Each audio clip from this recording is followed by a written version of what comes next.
Hey there, welcome. Thanks for being here. In this video, we're going to talk about beetroot and nitrate supplementation and how that impacts exercise performance. So specifically, the plan is going to talk about why beetroots and what the heck are nitrates, who should not be taking the supplement. We'll talk about their effect on endurance performance, on muscular performance, and we'll also define what muscular performance actually means. We'll finish up by talking about dosing, how much you should take and when you should take it. And then lastly, I just have a quick slide on my references for this video, and all of those, again, I will link down below for easier access. So the reason that beetroot supplementation is becoming more popular is because beetroots are a potent source, or beetroot extract, I should say, is a potent source of a compound called nitrates. Now, nitrates are a compound that are eventually converted into nitric oxides through various steps in the digestive process, just by knocking one oxygen off at a time. And nitric oxide's role is as a vasodilator. So basically all that means is that your blood vessels get wider, and it makes it easier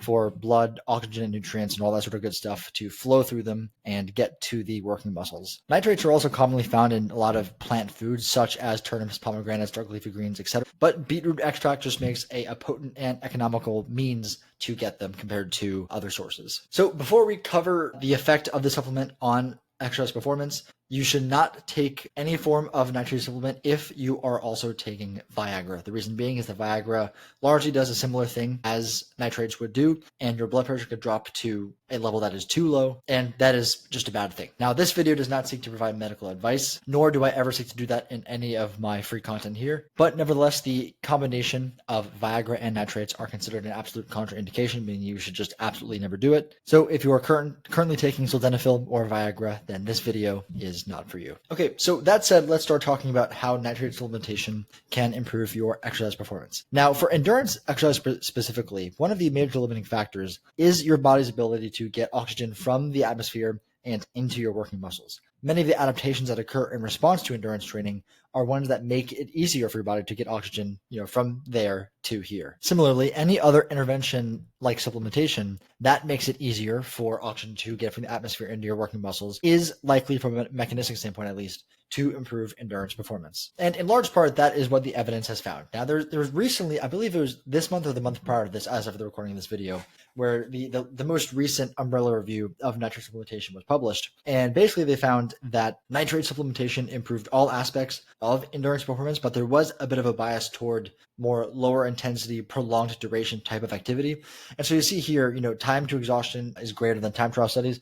Basically what that means is if a researcher puts you on a bike at a set speed and just sees how long it takes for you to fatigue, nitrate supplementation is more likely to benefit that than if they told you to get as much work done within a period of time. And simply put, the reason being is, again, that lower duration, longer intensity type of exercise is going to be more likely limited by oxygen delivery than higher intensity type of work. But nevertheless, some degree of benefit has been seen for both types of endurance exercise, whether it's low intensity or high intensity. Now, the two other supplements that I most commonly recommend to clients and such is beta-alanine and sodium bicarbonate in regard to endurance performance specifically. Now, those are two supplements that tend to benefit the more higher intensity energy systems that are not so dependent on oxygen. Now, these three, nitrates, beta-alanine, and sodium bicarbonate, are really the big three players when it comes to endurance exercise supplementation. Now, that said, there's another two reviews that came out recently to suggest that most of the endurance improvements you see from training tend to come from the volume accumulation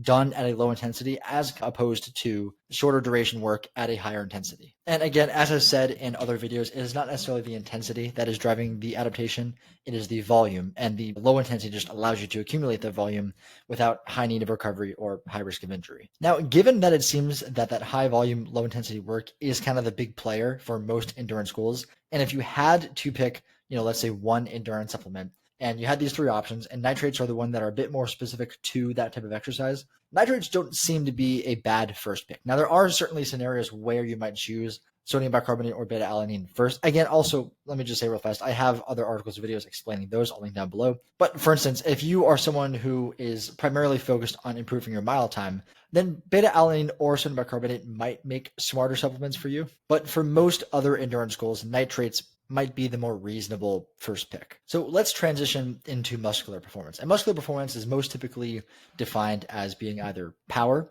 meaning moving a weight at a very high speed, strength, meaning moving a lot of weight independent of the speed at which you move it, or local muscular endurance. Now, local muscular endurance differs from your more typical systemic endurance insofar that it only pertains to the endurance capacity of a individual given muscle and not your body as a whole. Now, that same umbrella review that I mentioned previously, which again I will cite below and it will be in the reference slide, also looked at nitrate supplementation's effect on these three aspects of performance. Local muscular endurance, as you might expect, saw the greatest improvement compared to power output and strength. And really it's because a lot of the limiting factors for that type of exercise are going to be the same or at least similar to your normal type of endurance work. Power output, again, meaning your ability to move weight at a very high speed, did see some statistically significant benefit, not as much as local muscular endurance saw, but notable benefit nonetheless. Now, this could be from improved recovery times in between sets, or, there is some schools of thought in the research that nitrates have some sort of specific benefit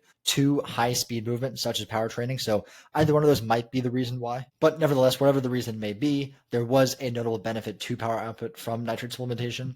And then in regard to strength supplementation, there really was no benefit that could be seen. There was no harm to strength, but really there was just no change in response to supplementation, whatsoever. In response to dosing, there's not a ton of evidence on this specific topic. 400, and some papers say 300, but somewhere around 400 milligrams as a dose seems to be best. Studies have tested either daily supplementation strategies or pre-workout type strategies. Both have been shown to have benefits, so there's probably some sort of chronic benefit as well as an acute in the moment type of benefit. Daily supplementation seems to be a little bit better, but again, there's not a ton of evidence there, so it's hard to say that as cold hard truth. So with all that said, if I were to make a recommendation now, and what I tell my clients who do take this, 400 milligrams daily, or let's say most days is probably fine too, is a good starting point, and at least until more evidence comes out on the subject. So to wrap up, these are my references for the video. Again, I will provide links down below so you don't have to copy and paste or type these in or whatever if you're interested in looking at them. But again, I appreciate you being here. I hope you found this somewhat helpful, interesting, or somewhere in between, and I will see you next time.